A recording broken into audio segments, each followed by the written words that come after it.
شروع اللہ تعالیٰ کے نام سے جو بڑا مہربان اور نہایت رحم کرنے والا ہے۔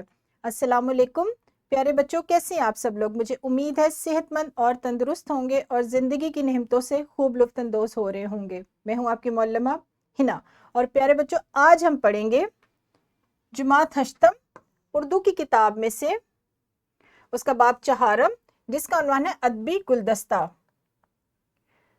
آج اس باب کا ہم پڑھیں گے سبق 4.2 اور لیکچر نمبر 2۔ ہمارے سبق کا عنوان ہے چچا چھکن کی اینک۔ پیارے بچوں، ہماری سبق کے آج کے جو حاصلات تعلم ہیں وہ ہیں عبارت میں مترادف اور متضاد الفاظ کا درست استعمال آپ کر سکیں گے، اس کے ساتھ ساتھ فعل کی اقسام بالحاظ فاعل، معروف اور مجہول کی پہچان اور استعمال کرنا بھی آج آپ سیکھ جائیں گے، اور یہ ہمارے دونوں حاصلات تعلم زبان شناسی کی فہرست سے لیے گئے ہیں۔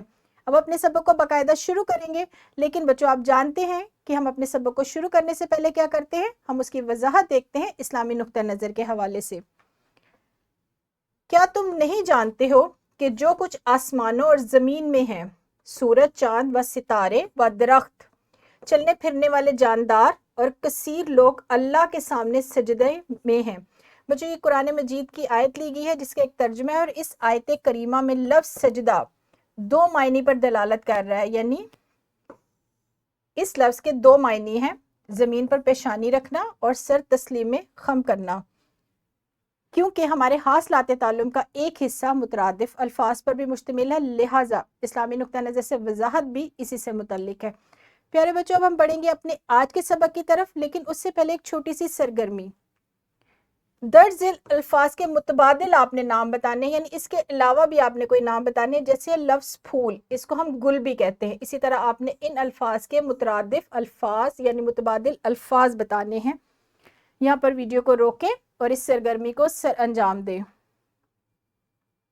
شاباش، بہت خوب پیارے بچوں، آپ نے بالکل درست جوابات دیے ہیں۔ اب ہم بڑھیں گے اپنے آج کے سبق کی طرف کہ آج ہم نیا کیا سیکھنے والے ہیں۔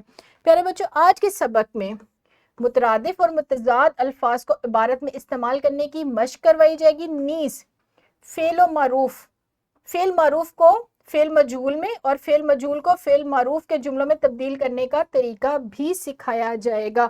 ان دونوں حاصلات تعلم کو آج ہم سیکھیں گے۔ بچوں متضاد الفاظ ایسے الفاظ جو ایک دوسرے کی ضد ہوں، جیسے زندگی اور موت۔ متضاد الفاظ وہ الفاظ ہوتے ہیں جو ایک دوسرے کے الٹ ہوں، ایک دوسرے کی ضد ہوں، زندگی، موت، صبح، شام۔ کسی بھی اسم کے دو یا اس سے زائد مفہوم یا متبادل ناموں کو مترادف الفاظ کہا جاتا ہے، باغ، چمن، گلستان۔ ابھی جو ہم نے تمہیدی سرگرمی کی تھی وہ اسی سے متعلق تھی، یعنی متبادل نام ابھی آپ لوگوں نے بتائے ہیں، پھول کے گل، باغ کے چمن، گلستان۔ تو اسی طرح ایک ہی لفظ کے، ایک ہی اسم کے جب 2 سے 3 معنی ہو یا 2 سے 3 ناموں سے اسے پکارا جائے، اس کو کیا کہا جاتا ہے؟ مترادف الفاظ۔ فعل مجہول، بچوں یہ آپ کو پہلے سکھایا جا چکا ہے سبق 2.1 کے میں۔ مجہول کے معنی ہے نامعلوم، غیر معروف، یہ ایسی بات جس میں جھول پایا جائے۔ فعل مجہول سے کیا مراد ہے؟ یعنی ایسا اسم جس کے معنی نامعلوم ہو، اور ایسی بات جس میں جھول پایا جائے، یعنی جس کی واضح طور پر سمجھ نہ آئے۔ دوسرے لفظوں میں بات کرنے کے غیر معروف انداز کو فعل مجہول کہتے ہیں، اس میں فاعل معلوم نہیں ہوتا۔ فعل مجہول میں فاعل کا پتہ نہیں ہوتا، اور ایسی بات جس کی وضاحت نہ ہو اس کو کیا کہا جائے گا؟ فعل مجہول۔ اس کی مثالیں دیکھتے ہیں۔ تقریر کی گئی، تقریر کہاں کی گئی، کس نے کی گئی، کچھ پتہ نہیں۔ چوری ہو گئی، کہاں ہوئی ہے، کس نے کی ہے، کس کے گھر میں ہوئی ہے، اس کا بھی کچھ وضاحت ہمیں نہیں مل رہی۔ اور کتاب لائی جائے گی، کس دن لائی جائے گی، کہاں سے لائی جائے گی اور کس کے لیے لائی جائے گی۔ پیارے بچوں ایسے جملے جس میں وضاحت نہ ہو، جس کے بارے میں ہمیں مکمل طور پر تفصیل معلوم نہ ہو، وہ کیا کہلاتے ہیں؟ فعل مجہول۔ اب فعل معروف کیا ہے؟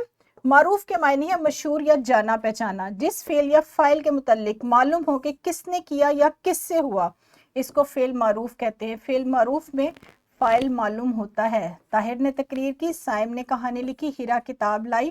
ان جملوں میں طاہر، سائم اور ہیرا بالترتیب فاعل ہیں، جبکہ بنانا، کرنا اور رکھنا فعل ہیں۔ پیارے بچوں جو ہمارے دونوں حاصلات تعلم ہیں، متضاد الفاظ اور مترادف الفاظ، یہ آپ کو جماعت